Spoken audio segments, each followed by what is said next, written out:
quinta-feira na Marcoense FM, entre as 10 e as 11 horas. O meu marco, a minha, a sua, a nossa voz. O meu marco, porque conhecer a nossa terra é mala mais. Bom dia, bem-vindos a mais uma edição do Meu Marco. Esta semana vamos falar de fatores de risco na aprendizagem. É nosso convidado Nuno Fernandes, do Serviço de Psicologia e Orientação da Escola Profissional de Agricultura e Desenvolvimento Rural do Marco de Canaveses, EPAMAC. É licenciado em Psicologia Clínica e do Aconselhamento pela Universidade Lusófona, pós-graduado em Terapias Cognitivo-Comportamentais, mestrando do curso de Ciências da Educação da Universidade Trás-os-Montes e Alto Douro, trabalhou como psicólogo das equipas de rua da Crescer em Lisboa, formador e técnico de orientação vocacional nos centros Novas Oportunidades e Qualifica, supervisor clínico no Lar Infanto-Juvenil, psicólogo e diretor do Centro de Apoios ao Idoso da Casa do Povo de Godim, psicólogo em contexto de prática clínica privada. Atualmente é psicólogo do Serviço de Psicologia e Orientação da EPAMAC. Connosco está também a doutora Bárbara Rodrigues, do Plano Integrado e Inovador de Combate ao Insucesso Escolar, o PICI. Bom dia a ambos. Começava então pela doutora Bárbara Rodrigues, que faz parte da equipa do Plano Integrado e Inovador de Combate ao Insucesso Escolar, o PICI. Doutora, pedia-lhe um enquadramento relativamente ao tema que iremos abordar de imediato. Muito bom dia mais uma vez a todos. É com muito gosto que estamos cá novamente para explorar esta temática. E assim, o Tamiguei Sousa Acreditamos em Ti foi desenvolvido pela CIM, da Tamiguei Sousa, em estreita articulação e cooperação com os municípios, agrupamentos escolares e escolas não agrupadas e outros agentes educativos do território. Um trabalho de diagnóstico em rede, assente na partilha de experiências e apoiado em dados estatísticos, que resultou numa estratégia adaptada às efetivas necessidades educativas. Na implementação desta estratégia foi igualmente valorizado o envolvimento das famílias, empregadores e comunidade em geral, criando assim uma consciência coletiva em torno da importância da promoção do sucesso escolar. Pelo que, e de acordo com o observado, verifica-se que numa elevada percentagem de situações de insucesso escolar não está subjacente um fator isolado, mas uma complexa interação de múltiplos fatores relacionados com a criança ou jovem, a família, a escola, a relação com o grupo de pares e a restante comunidade. Assim, e para abordar este tema, e como já foi referido pela Maria José, convidamos o Dr. Nuno Fernandes, que apresenta uma vasta experiência de trabalho nesta área, nomeadamente no acompanhamento de jovens nos diferentes contextos. Com esta conversa, inserida na atividade de Conversa de Pais do Plano Integrado e Inovador de Combate ao Insucesso Escolar do município de Marco de Canaveses e da Comunidade Intermunicipal do Tamiguei Sousa, pretende-se refletir sobre esta temática e dar estratégias práticas e esclarecedoras aos pais e encarregados de educação e restante comunidade. Feito este ponto de situação e este enquadramento do tema que iremos então abordar esta quinta-feira, doutor Nuno, há por certo fatores que influenciam a aprendizagem. Quais? Muito bom dia a todos os ouvintes, bom dia Dona José, bom dia Doutora Bárbara e, antes de mais, muito obrigado pelo convite para a participação no programa Conversas com Pais. A partilha destas temáticas é sempre um enriquecimento para todos e, portanto, agradeço desde já o convite pela partilha das experiências adquiridas. Sem dúvida, a aprendizagem é um percurso que não é uníssono, portanto é um percurso que exige e que é construído com base numa série de fatores esses que, como é óbvio, vão depois também ter alguns riscos associados. O que é que, de alguma forma, poderemos definir neste momento como fatores de riscos para a aprendizagem? Poderemos definir um conjunto de riscos que serão subdivididos essencialmente em três grandes áreas. Os fatores institucionais ou escolares, mais especificamente, os fatores familiares e os fatores individuais, digamos assim. A aprendizagem é um processo complexo de aquisição e de partilhas cuja interação exige a presença de diferentes atores. Atores que, no caso dos jovens, são influenciados pelas suas próprias características, também pelas famílias, pelos pares, pelos professores e muitos outros elementos que fazem parte da comunidade educativa e que contribuem, direta ou indiretamente, para o conjunto de aprendizagens, o conjunto de aquisições que os jovens vão construindo ao longo do seu percurso. Em que idades é que isso se verifica mais? Logo no início da aprendizagem ou poderá verificar-se em faixas etárias um pouco mais acima? Eu diria que a influência dos fatores acontece desde que começamos a aprender, até mesmo antes do pré-escolar. Diria talvez, ou reforçaria, que os riscos desses fatores poderão se calhar estar mais presentes à medida que vamos avançando na idade, ou seja, nomeadamente quando entramos na pré-adolescência, na adolescência, na idade jovem adulto, talvez a exposição dos riscos possa ser mais evidente, embora tenhamos que ressalvar que elas estão presentes desde tenra idade no desenvolvimento da aprendizagem dos nossos jovens. E então pergunto-lhe, doutor, quais os fatores de risco que se podem encontrar a nível individual? Em termos individuais, e desde tenra idade, eu julgo que teremos um conjunto de fatores de risco que poderemos subdividir em algumas áreas específicas. Desde logo os fatores de risco sociodemográficos, portanto, ou seja, quando falamos da idade, do género, da raça, da etnia, portanto, aquelas são as características sociodemográficas de cada um de nós e que tanta influência têm no nosso desenvolvimento. Depois, um conjunto de fatores cognitivos têm diretamente e que estão diretamente relacionados com o desenvolvimento do jovem ou da criança, nos quais poderemos destacar, por exemplo, as questões da importância do autoconceito académico para o sucesso escolar, a influência das crenças sobre a capacidade ou incapacidade de aprender e de desenvolver determinadas aprendizagens, a determinação na capacidade de decidir ou de iniciar ou desenvolver uma tarefa. Portanto, são um conjunto de fatores cognitivos que influenciam e que depois vão originar também um conjunto de riscos inerentes. Depois temos, por exemplo, fatores emocionais, como a ansiedade, como a dificuldade do desempenho escolar, como aquilo que é a distorção do pensamento ou a dificuldade em recuperar face às dificuldades de percepção. Temos fatores sociais, nomeadamente as relações interpessoais, as integrações no próprio meio escolar, e também fatores motivacionais ou comportamentais, tais como a percepção da utilidade da tarefa que realizam, o autocontrole, os problemas de atenção, os comportamentos agressivos, a impulsividade, as dificuldades também muitas vezes existentes na sala de aula com as questões da indisciplina, com as questões do próprio déficit de atenção, e que são fatores que vão claramente, em termos individuais, contribuir para um melhor ou pior desempenho na aprendizagem. E a nível institucional, doutor? A nível institucional, de alguma forma, nós estaremos a falar de influências mais externas, ou seja, se por um lado falávamos até aqui de influências claramente internas, de um conjunto de características pessoais, a nível institucional nós estamos a falar de fatores que vêm de fora, como é óbvio. E aqui, quando falamos, por exemplo, da escola, falamos das dificuldades e dos fatores que estão relacionados com o próprio ambiente socioeducativo, a própria motivação dos professores. Muitas das vezes, e nós sabemos que hoje em dia há um conjunto de dificuldades que fazem com que a motivação nem sempre seja a maior e nem sempre seja a melhor. E os conteúdos poderão ter alguma influência aí? Sem dúvida que sim. Aliás, muitas das vezes, alguns dos riscos estão associados precisamente à existência de currículos que estão pouco trabalhados de forma a estimular o jovem e, acima de tudo, muito pouco pensados com um envolvimento do jovem na tomada de decisão e na escolha e na participação ativa daquilo que são os temas e as temáticas que deverá desenvolver. E a nível familiar?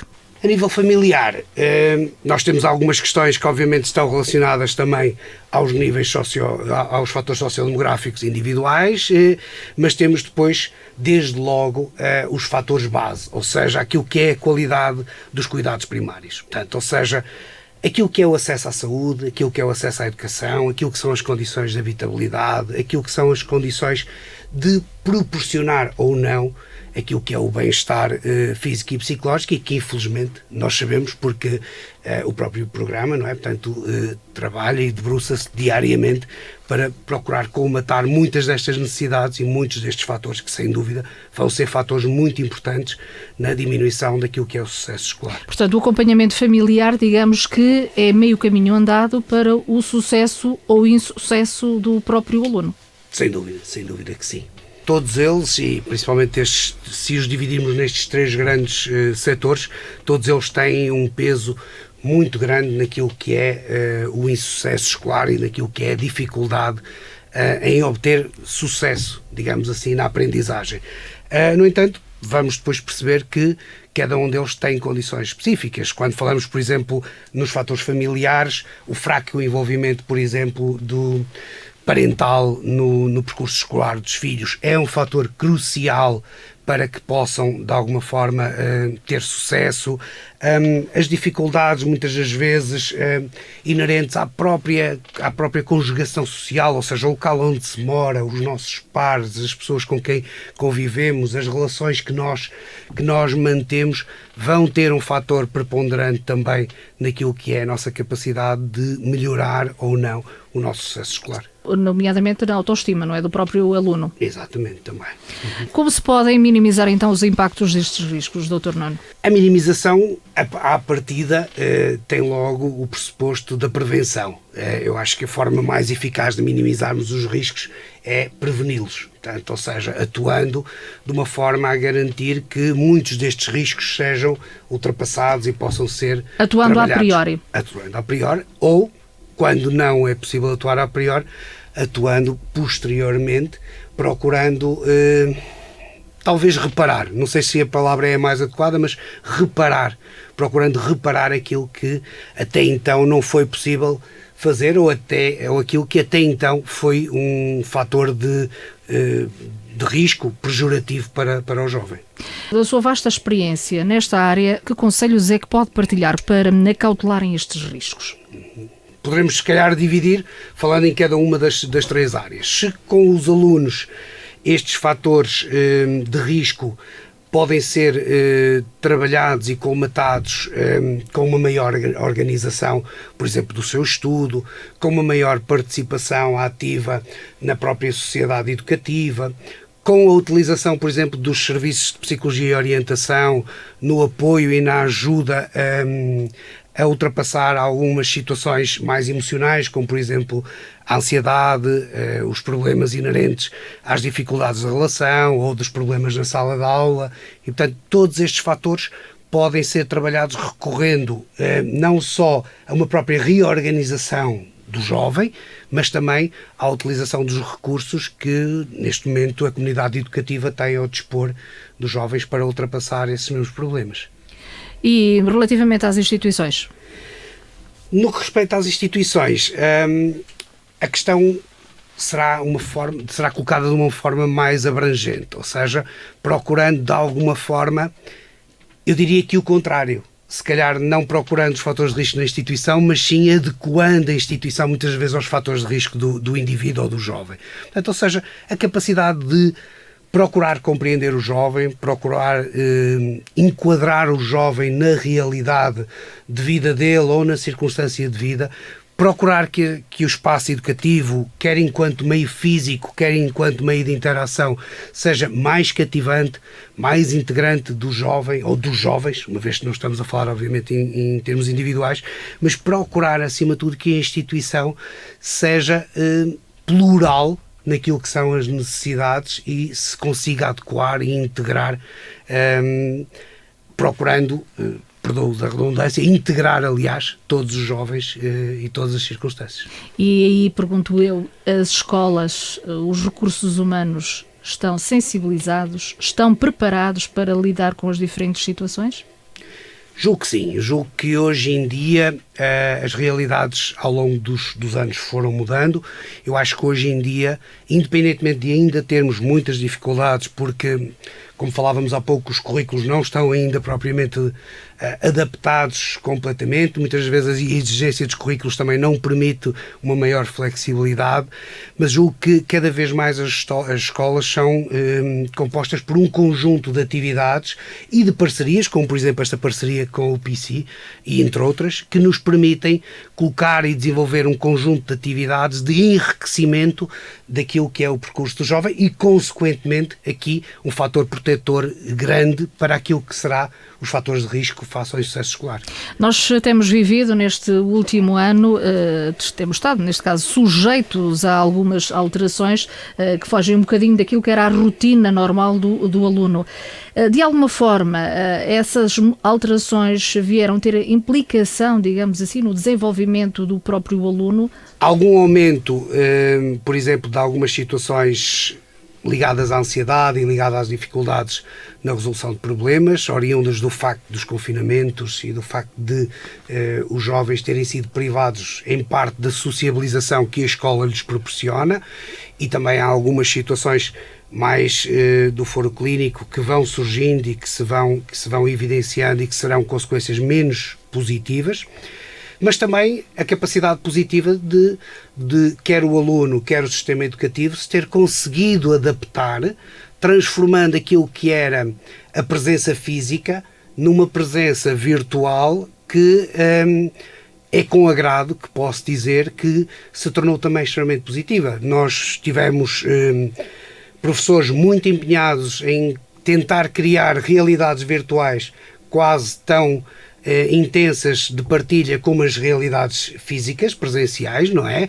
Criando chats, criando grupos de trabalho, criando equipas de jovens nos mecanismos utilizados, seja ele o Teams, seja qualquer outra plataforma, e que de alguma forma procuraram estimular a que houvesse esta contínua inter-relação entre os jovens e daí ter resultado não só o cumprimento, digamos assim, dos planos curriculares, mas também a manutenção das relações e a manutenção da proximidade destes jovens que fisicamente estavam privados desse contacto.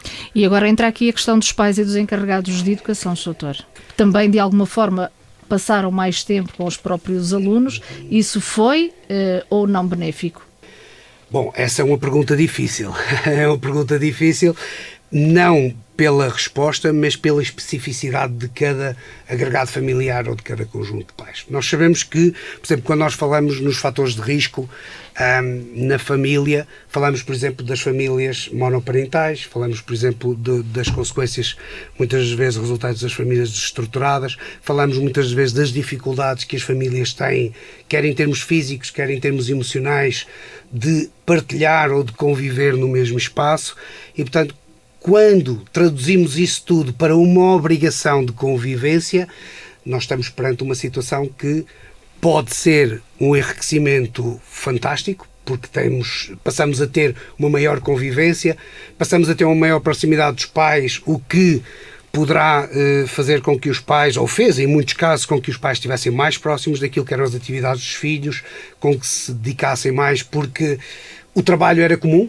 Da mesma forma que os jovens estavam em casa, também muitos pais estavam em casa em teletrabalho e, portanto, havia aqui uma proximidade muito maior, mas também temos que referir que em muitas situações onde alguma desestruturação já existia, este confinamento obrigatório traduziu-se num agravamento das situações e num agravamento das relações e, portanto, num agravamento daquilo que são os fatores de aprendizagem dos nossos jovens. Permita-me, se por um lado alguns pais puderam perceber onde é que estavam as dificuldades dos filhos, noutros casos não foi tanto assim.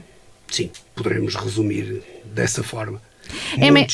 Peço desculpa a interrupção, muitos poderão não ter conseguido, mesmo numa presença tão persistente, não ter conseguido perceber efetivamente onde é que as questões e os riscos estavam e se incidiam. Em média, doutor, quanto tempo é que por semana as crianças devem dedicar ao estudo? As crianças e os jovens? Jovens, claro. Ora bom, O tempo, e já que faz a referência às crianças e aos jovens, o tempo dedicado ao estudo também varia ao longo da idade. Portanto, as nossas capacidades de aprendizagem, de retenção, de gestão do próprio tempo de estudo vão aumentando à medida que a nossa idade também vai aumentando, assim como a necessidade de acompanhamento e de apoio, seja pelas famílias, seja pelos professores, seja por centros de apoio nos quais os jovens possam estar. Mas este tempo vai sempre depender daquilo que são as capacidades individuais do jovem e daquilo que é a capacidade organizativa que o jovem vai ter para o desempenho dessa tarefa. O que será mais preponderante, e fazendo aqui também um bocadinho de referência ao programa que a colega doutora Sara Gonçalves já fez sobre métodos e técnicas de estudo há umas semanas atrás, mas o que será importante é a estratégia e a organização da gestão de tempo no estudo. Portanto, ou seja, haver uma estruturação daquilo que são os métodos de estudo em função daquilo que são as tarefas que têm para realizar, as atividades que têm para desenvolver, os períodos.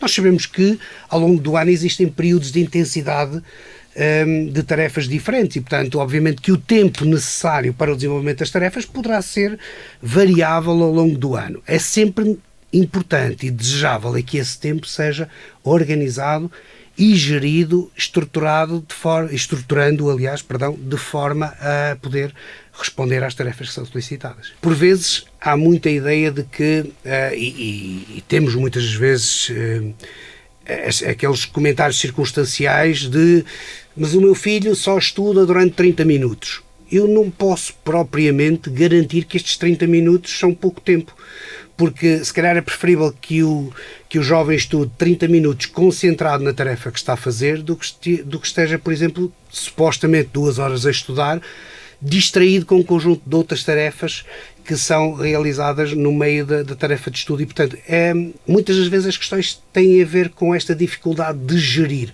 Eu julgo que a questão passa, se calhar, não tanto pelo tempo, mas pela nossa participação ativa no estudo. Enquanto pais, enquanto educadores, se calhar mais preocupados de se o nosso filho está 30 minutos, 45, 1 hora, 1 hora e 30, é perceber o que é que ele faz ao longo desse tempo, quais é que são as necessidades que ele tem de aprendizagem e de realização de tarefas nesse período e então aí sim perceber se existem dificuldades que necessitam de um maior apoio ou se, por outro lado, muitas vezes esse tempo é um tempo que está dividido se calhar 30% na realização da tarefa e 70% em atividades distratoras e, portanto, que acabam por não contribuir para a aprendizagem. Estamos a aproximar-nos do final do ano letivo. Para os alunos do 9º e 12º ano, esta é também uma altura para fazer escolhas sobre o projeto vocacional ou curso a seguir. Sendo certo que uma má escolha pode ditar um insucesso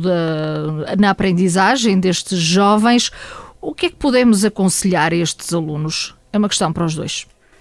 Eu posso reforçar a importância que existiu recentemente no dia 12, 13 e 14 de maio. Que foi a mostra de qualificação. Exatamente. Foi uma excelente oportunidade para os alunos, pais e restante comunidade educativa entender e perceber as respostas que existem e de que forma muitas das vezes podem se ajustar às necessidades que os filhos têm.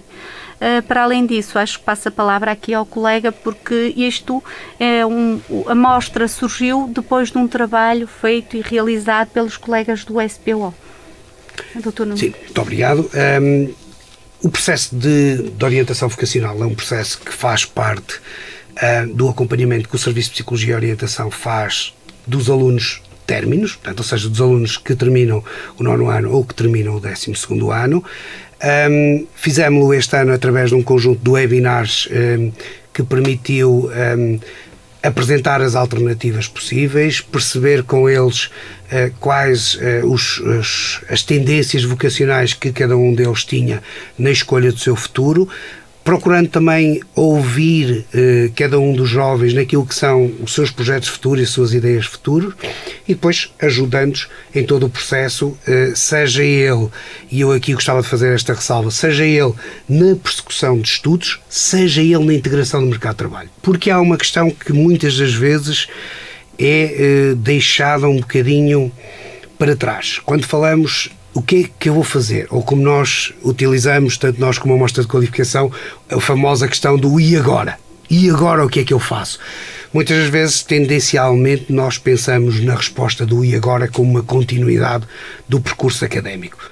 É verdade que, numa grande maioria dos jovens, é isso que é desejável, mas também, e reforçando também aqui muitos dos públicos com quem trabalhamos, também é importante pensarmos que muitos destes jovens têm como aptidão, por exemplo, a integração no mercado de trabalho e, portanto, este e agora não só a avaliação ou o acompanhamento na prossecução de estudos, mas também a preparação da entrada destes jovens muitas vezes no mercado de trabalho. Portanto, ou seja, ajudando-os a perceber que alternativas de trabalho é que têm, que recursos é que têm disponíveis, onde é que podem fazer as procuras, onde é que podem integrar-se e preparando-os para a integração no mercado de trabalho, nomeadamente em termos comportamentais e em termos daquilo que é a adequação ao mundo do trabalho, que é obviamente diferente do mundo escolar. Doutora Bárbara Rodrigues, está a terminar o nosso tempo. Não sei se quer deixar aqui uma notinha final relativamente ao assunto desta quinta-feira. Eu posso efetivamente acrescentar e reforçar a importância da interação dos pais com os alunos, com os seus filhos, porque os alunos são da escola, mas também são filhos. E apesar de toda esta questão que nós pais temos em conciliar os vários papéis na sociedade, é importante efetivamente nós darmos esta particular atenção ao estudo dos nossos filhos, este acompanhamento, porque está provado estatisticamente que quando as famílias estão mais envolvidas no percurso escolar dos seus filhos, mais estão as crianças predispostas para o sucesso escolar. Tema desta semana, fatores de risco na aprendizagem. Tivemos connosco o Dr. Nuno Fernandes, do Serviço de Psicologia e Orientação da Escola Profissional de Agricultura e Desenvolvimento Rural do Marco de Canaveses, e também a doutora Bárbara Rodrigues, da equipa de Plano Integrado e Inovador de Combate ao Insucesso Escolar da Câmara Municipal do Marco de Canaveses. Obrigada a ambos. Estamos então a terminar. Este programa integra o plano de ação do Plano Integrado e Inovador de Combate ao Insucesso Escolar. É um projeto promovido pela Comunidade Intermunicipal do Tâmega e Sousa e pelo município do Marco de Canaveses, financiado pelo Programa Operacional Regional do Norte 2020, Portugal 2020 e Fundo Social Europeu da União Europeia. Bom dia, até para a semana. À quinta-feira na Marcoense FM, entre as 10 e as 11 horas. O meu Marco, a minha, a sua, a nossa voz. O meu Marco, porque conhecer a nossa terra é amá-la mais.